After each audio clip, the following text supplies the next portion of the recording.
ಪ್ರದೋಷ ಪೂಜೆ. ಪ್ರದೋಷ ವ್ರತ ಎಂದರೆ ಏನು? ಈ ವ್ರತ ಆಚರಿಸುವುದರ ಮಹತ್ವ ಹಾಗೂ ಪ್ರಯೋಜನವೇನು? ಪ್ರದೋಷ ವ್ರತವನ್ನು ಸಾಮಾನ್ಯವಾಗಿ ತಿಂಗಳಿಗೆ 2 ಬಾರಿ ಆಚರಿಸಲಾಗುತ್ತದೆ. ಪ್ರದೋಷ ಕಾಲ ಎಂದರೇನು? ಪ್ರದೋಷ ವ್ರತದ ಮಹತ್ವವೇನು? ಪ್ರದೋಷ ವ್ರತದ ಪ್ರಯೋಜನವೇನು ಗೊತ್ತೇ? ಪ್ರದೋಷ ವ್ರತವನ್ನು ತ್ರಯೋದಶಿ ವ್ರತ ಎಂದು ಕರೆಯುತ್ತಾರೆ. ಈ ವ್ರತವು ಭಗವಾನ್ ಶಿವ ಮತ್ತು ಆತನ ಪತ್ನಿ ಪಾರ್ವತಿಗೆ ಸಂಬಂಧಿಸಿದ ವ್ರತವಾಗಿದೆ. ಈ ಪವಿತ್ರ ವ್ರತವನ್ನು ಆಚರಿಸುವುದರಿಂದ ಆ ವ್ಯಕ್ತಿಗೆ ಉತ್ತಮ ಆರೋಗ್ಯ ಮತ್ತು ದೀರ್ಘಾಯುಷ್ಯ ಸಿಗುತ್ತದೆ ಎಂದು ಪುರಾಣಗಳಲ್ಲಿ ಹೇಳಲಾಗಿದೆ. ಪ್ರದೋಷ ಕಾಲ ಎಂದರೇನು? ಸೂರ್ಯಾಸ್ತದ ನಂತರ ಮತ್ತು ಆ ದಿನದ ರಾತ್ರಿ ಆಗಮನದ ಮೊದಲ ಸಮಯವನ್ನು ಪ್ರದೋಷ ಕಾಲ ಎಂದು ಕರೆಯಲಾಗುತ್ತದೆ. ಈ ಸಮಯದಲ್ಲಿ ಶಿವನನ್ನು ಪೂಜಿಸಲಾಗುತ್ತದೆ. ಈ ಉಪವಾಸವನ್ನು ಪ್ರಾಮಾಣಿಕ ಹೃದಯದಿಂದ ಆಚರಿಸುವುದರಿಂದ ವ್ಯಕ್ತಿಯು ಬಯಸಿದ ವಸ್ತುವನ್ನು ಪಡೆಯುತ್ತಾನೆ ಎಂದು ನಂಬಲಾಗಿದೆ. ಶಾಸ್ತ್ರಗಳ ಪ್ರಕಾರ ಮಾಸದ 2 ಕಡೆಯ ತ್ರಯೋದಶಿಯ ತಿಥಿಯ ಸಂಜೆಯ ಸಮಯವನ್ನು ಪ್ರದೋಷ ಎಂದು ಕರೆಯಲಾಗುತ್ತದೆ. ಪ್ರದೋಷದ ಸಮಯದಲ್ಲಿ ಕೈಲಾಸ ಪರ್ವತದಲ್ಲಿರುವ ರಜತ ಭವನದಲ್ಲಿ ಶಿವನು ನೃತ್ಯ ಮಾಡುತ್ತಾನೆ ಎನ್ನುವ ನಂಬಿಕೆ ಇದೆ. ಇದರಿಂದಾಗಿ ಜನರು ಶಿವನನ್ನು ಮೆಚ್ಚಿಸಲು ಈ ದಿನ ಪ್ರದೋಷ ವ್ರತವನ್ನು ಆಚರಿಸುತ್ತಾರೆ. ಈ ವ್ರತವನ್ನು ಆಚರಿಸುವುದರಿಂದ ಆ ವ್ಯಕ್ತಿಯ ತೊಂದರೆಗಳು ಮತ್ತು ದೋಷಗಳು ನಿವಾರಣೆಯಾಗುತ್ತವೆ. ಪ್ರದೋಷ ವ್ರತದ ವಿವಿಧ ಪ್ರಯೋಜನಗಳು. ಪ್ರದೋಷ ವ್ರತದ ವಿವಿಧ ದಿನಗಳಿಗೆ ಅನುಗುಣವಾಗಿ ವಿಭಿನ್ನ ಮಹತ್ವವನ್ನು ಹೊಂದಿದೆ. ಈ ವ್ರತ ಬರುವ ದಿನಕ್ಕನುಗುಣವಾಗಿ ಅದರ ಹೆಸರು ಮತ್ತು ಮಹತ್ವ ಬದಲಾಗುತ್ತದೆ ಎಂದು ಹೇಳಲಾಗುತ್ತದೆ. ರವಿವಾರ ಪ್ರದೋಷ ವ್ರತದ ಪ್ರಯೋಜನ. ಒಂದು ವೇಳೆ ಪ್ರದೋಷ ವ್ರತವು ರವಿವಾರ ಬಂದರೆ ಆ ಪ್ರದೋಷ ವ್ರತವನ್ನು ರವಿ ಪ್ರದೋಷವೆಂದು ಕರೆಯಲಾಗುತ್ತದೆ. ರವಿ ಪ್ರದೋಷದ ವ್ರತವನ್ನು ಆಚರಿಸುವುದರಿಂದ ಆ ವ್ಯಕ್ತಿಯು ದೀರ್ಘಾಯುಷ್ಯವನ್ನು ಮತ್ತು ಉತ್ತಮ ಆರೋಗ್ಯವನ್ನು ಪಡೆದುಕೊಳ್ಳುತ್ತಾರೆ. ಸೋಮವಾರ ಪ್ರದೋಷ ವ್ರತದ ಪ್ರಯೋಜನ.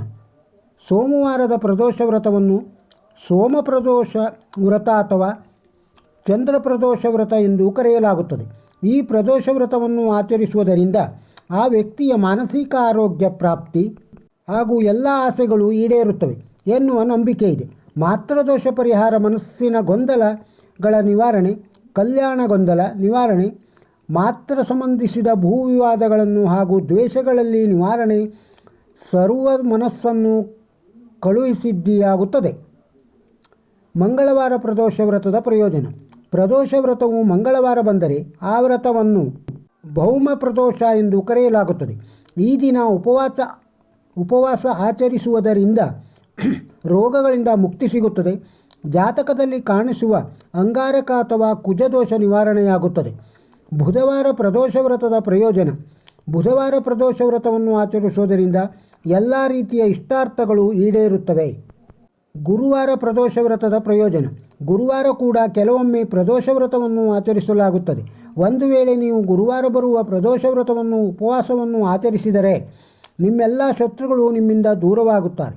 ಸರ್ವ ವಿಧದ ಗುರುದೋಷಗಳು ನಿವಾರಣೆಯಾಗುತ್ತದೆ. ಶುಕ್ರವಾರ ಪ್ರದೋಷ ವ್ರತದ ಪ್ರಯೋಜನ. ಶುಕ್ರವಾರದಂದು ಪ್ರದೋಷ ವ್ರತವನ್ನು ಆಚರಿಸುವುದರ ಜೀವನದಲ್ಲಿ ಅದೃಷ್ಟ ವೃದ್ಧಿಯಾಗುತ್ತದೆ ಮತ್ತು ದಾಂಪತ್ಯ ಜೀವನದಲ್ಲಿ ಸುಖ ಶಾಂತಿ ನೆಲೆಯಾಗುತ್ತದೆ ಎನ್ನುವ ನಂಬಿಕೆ ಇದೆ. ಶನಿವಾರ ಪ್ರದೋಷ ವ್ರತದ ಪ್ರಯೋಜನ.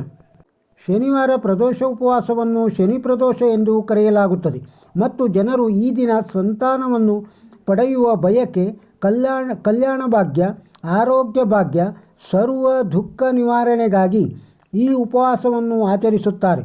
ಒಬ್ಬರ ಬಯಕೆಗಳನ್ನು ಮನಸ್ಸಿನಲ್ಲಿಟ್ಟುಕೊಂಡು ಪ್ರದೋಷ ಉಪವಾಸವನ್ನು ಆಚರಿಸುವುದು ಖಂಡಿತವಾಗಿಯೂ ಫಲಿತಾಂಶವನ್ನು ನೀಡುತ್ತದೆ.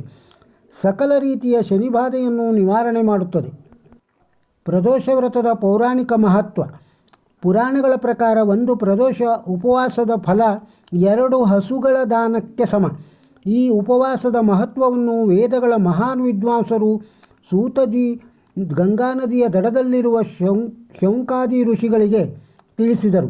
ಕಲಿಯುಗದಲ್ಲಿ ಅಧರ್ಮವು ತಾಂಡವಾಡಿದರೆ ಜನರು ಧರ್ಮದ ಹಾದಿಯನ್ನು ತೊರೆದು ಅನ್ಯಾಯದ ಹಾದಿಯಲ್ಲಿ ಸಾಗುತ್ತಾರೆ.